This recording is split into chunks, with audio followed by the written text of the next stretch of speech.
Hello, this is Namtro with Namtro Gaming. Today we'll be going over my Claw Ranger, the Ranger that I've been working on for the past 2 weeks or so. We've had some unfortunate things happen with it, but I figured it's about time to make a video on the character. Um, One thing to note is it is very vulnerable to getting shotgun because it is a melee character. I did lose two of them to the same Beyond boss, Host, who does shotgun with his Val Ice Spear, which really sucks. The second time I was even trying to fight him, I was just trying to run past him, but it was on a lesser multiple projectile map, so I shouldn't have even looked at him in that map. But you live, you learn. This is the third rendition of the character. The first one I got to level 81. The second one I got to 74. And they both had 5-link carcass jacks. And they both had over 13,000 damage. This first one actually I think was almost at 15 or 16,000 damage. And with Conk Effect his damage went up to 23k. And we can actually go take a look at him too. But this is the one that I'm currently working on. She does not have a carcass jack. I've been kind of actually skating by little currency this time around. I think I got all my luck out on the first two characters, and then I had a really bad string of luck at the end with Host, and then so now I'm trying to just kind of slowly push this character through, trying to get her to the point where she's doing better. We'll look here. Here's a little bit of a video, just while we're talking about the character. One thing to note about this character is it is a hybrid-based character, meaning it uses armor, it uses evasion, and it uses block chance to mitigate most damage that's dealt to her. She was also able to get 1% extra fire resist from the tree, just because of where we were on the tree.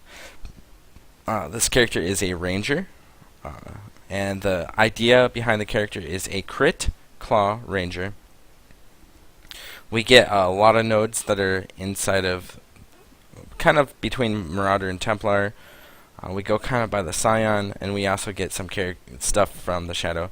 So really, you could make this character with mainly with a Shadow and a Ranger.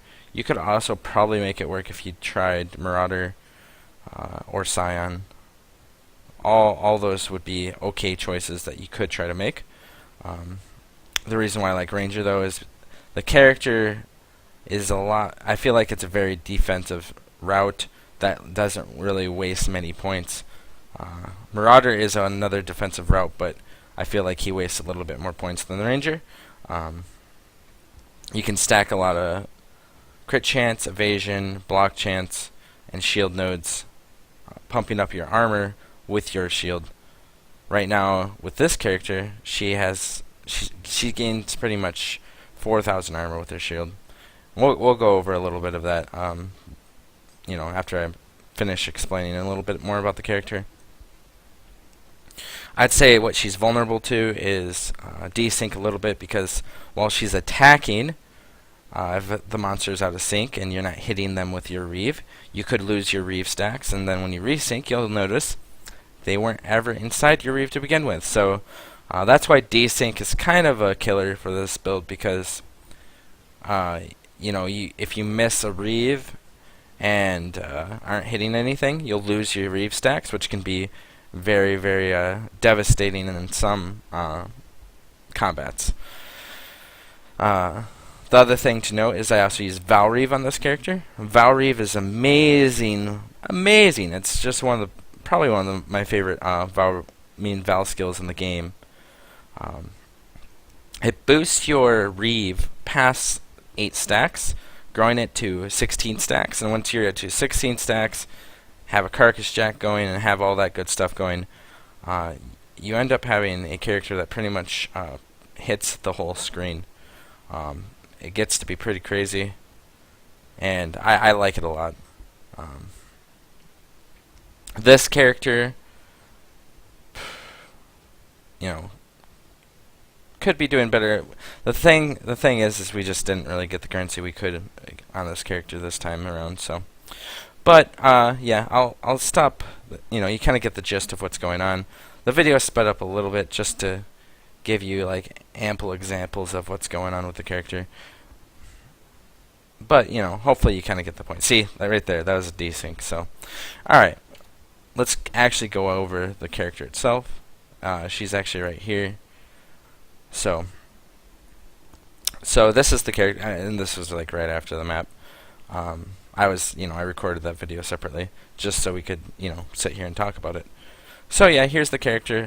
When we go outside the town, go into like City of Surround or something, because we want to see the damage with the auras, because we're always going to have auras on, because we have Mana Leech from our claw, which makes it a lot easier to cast spells, or just use our abilities, not really cast them. So yeah, and gives you a good example of what's going on. One of the things I do is also apply Curse on hit with another Reeve, so I actually have 3 Reeves on this character. And after I apply a Curse on hit, then I can attack them and whatnot. With 3 power charges, our DPS is at 13k, which is really nice. How I apply my Assassin's Mark, I don't know if you notice, is we use a Reeve with Curse on hit. They changed Curse on hit this patch, basically making it so it applies its curses 100% of the time, which is very useful, especially once you have Val Reeve going, because then you hit the whole screen with your curse, and you do not have to lose your Reeve stacks, which is a very, very, very useful thing. What I would like, instead of how we have it linked, instead of having Val Reeve in here too, I mean, this isn't bad either, because then your Val Reeve also applies the curse effects too, but Reeve and Val Reeve in the same area down here isn't the best. We could have Val Reeve just somewhere else, and then have an increased area effect, so the area is the same distance as our normal Reeve, and that's the big thing. And that's what I would rather have in that, but getting 3 blues on a pure evasion helmet isn't exactly the best, especially since most of our pieces are evasion based. So pretty much really the only one we could do it in is our boots, and we'll probably be keeping these boots for a little while, so maybe we'll do that. But we're going over a little bit of the gear. My helmet, the thing to note here is it has a lot of accuracy. The accuracy rating was actually a big deal, and that's why I picked this helmet. But it had really, really good other stats, and I noticed that it had 1 prefix left. And this is a thing that you should always get into, is when you're looking for an item to buy, see what it's missing. See if it's missing a suffix, a prefix, then try to notice what you could do to add to the helmet. So this was a level 70 Lion's Pelt. It didn't have any flat evasion or anything, but it had percent evasion already, so I was like, okay, it already has some percent evasion, and it's a hybrid evasion roll, so I increased it with another evasion roll on top of it, giving 100% extra evasion, and then with the quality, brought the evasion almost to what a mediocre chest piece would be. So, I mean, that was pretty big. Then, you also have the life roll double resist. It's a pretty decent helmet. I'm actually pretty happy about this helmet. Our amulet is actually very good too. Has life, fire resist, cold resist, and int. We need the int for requirements, so that's why we have that on the amulet. And the life is actually really nice, and the flat damage is very important. I'll show you with a different piece, because I can't really show you with this piece because it just breaks my character. This ring also has accuracy, fire resist, chaos resist, life, and double resist. Pretty nice. Just to give you an idea, we're at 11k damage right now. Take the ring off. Yeah, we lose a lot of damage. We lose almost 1,000 damage with just 6 to 13 fizz and 127 accuracy. This is another ring. Once I level up my Outrun a little bit more, I will probably put flat fizz on this, maybe, unless I need the resist later, then I'll put resist on it. I'm not sure yet. I'll see what happens later on after I level them a bit, after I'm leveled a bit, and after I replace some pieces. But you know, it's a pretty nice ring too. It gives okay amounts of accuracy, a lot of intelligence, and that's why I picked this ring, is for the int. This is another piece I have, which actually rolled pretty well as well. I mean, it rolled physical on it, which is really good, and it rolled accuracy, which is amazing. It also gives me a huge chunk of melee damage too. If you noticed, well, I guess I can't show you because it's my aura piece. But if I could show you, you would notice I'd lose pretty much the same as what my ring almost gave me. So I mean, yeah, the gloves are pretty good for this build. Not the best for resist, but that's okay. We make it up in other places. We also use Meganords. Meganords is probably one of the best pieces for this build.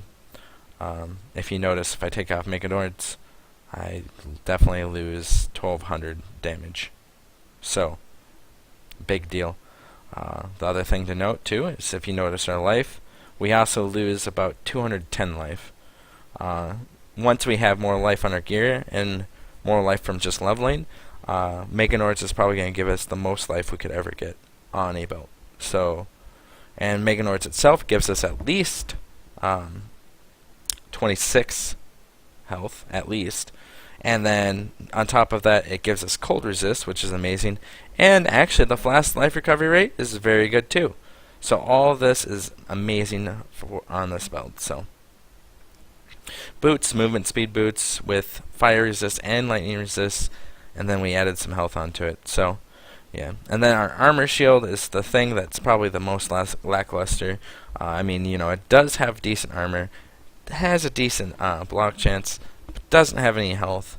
And at the time when I was using this shield, I also need the stats. But I don't really need them anymore. I can take off the shield and it's all fine and good. So there's that. My chest piece is also very lackluster. It's worse than the shield even. I got it at level 39, a level 39 chest piece. That dropped top 5 link, which is nice, so we didn't have to buy this or anything. So, and you know, since we don't have a carcass either, it's definitely a good like chest that we can use until later. You know, our defenses suffer a little bit from it, like we only have 34% physical reduction and 33% evasion. Not really the best, but it's what you can do. You know, we're level 73, so we can safely do 66 to 68 maps. You know, 69 maps are okay.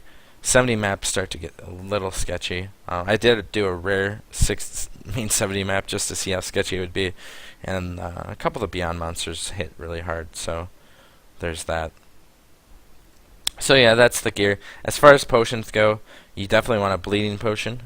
You want a removes curse flask, but you want that on your quicksilver instead of your health pot. We just didn't have the alterations to do that yet. I do now, so maybe I'll give it another go here. But on this, you would want your like removes frozen, would be really good, or you could do like remove shock. That's fine as well. Or just getting one that has surgeons on it, because that's probably the most important part on having one of these health flasks with surgeons. I'd also suggest using a higher level flask too. This one's just for the fact that it removes curses at the moment. So, but you know, it's not really a big deal because I'll show you why here in a second. We also have a quicksilver with the surgeons on it, which is nice, and it gives us extra armor. So it's not terrible. We make good use of it. It gives us a little extra armor here and there, so that's good. We also rolled a pretty good granite, 94% increased armor with increased charge recovery. That's pretty much what you want on a granite. The only thing that might be better for this build is instead of charge recovery, we had surgeons. So there's that. Then we have a pretty decent hollowed hybrid flask. It has 50% increased recovery speed, which is actually really nice because of a couple things on our tree. It's actually even less than that because yeah, it's less than 3.3 seconds. So, and then, you know, I like that. Like where this potion is going. And it dispels frozen and chilled, which is crucial. You need a potion like this, otherwise there will be times where you will get permafrozen, and you will just die.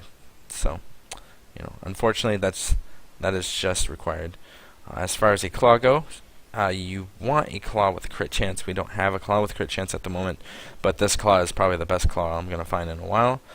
I actually made it myself. I transmuted it until it got flat fizz, or transmuted it, altered it until I got flat fizzed, augmented it the first time, got the 20% attack speed, regaled it for the fire resist, which actually wasn't a bad fire resist roll. So I mean, I guess I'll let it, I'll let it scoot by for the fact that it's a really good fire resist roll.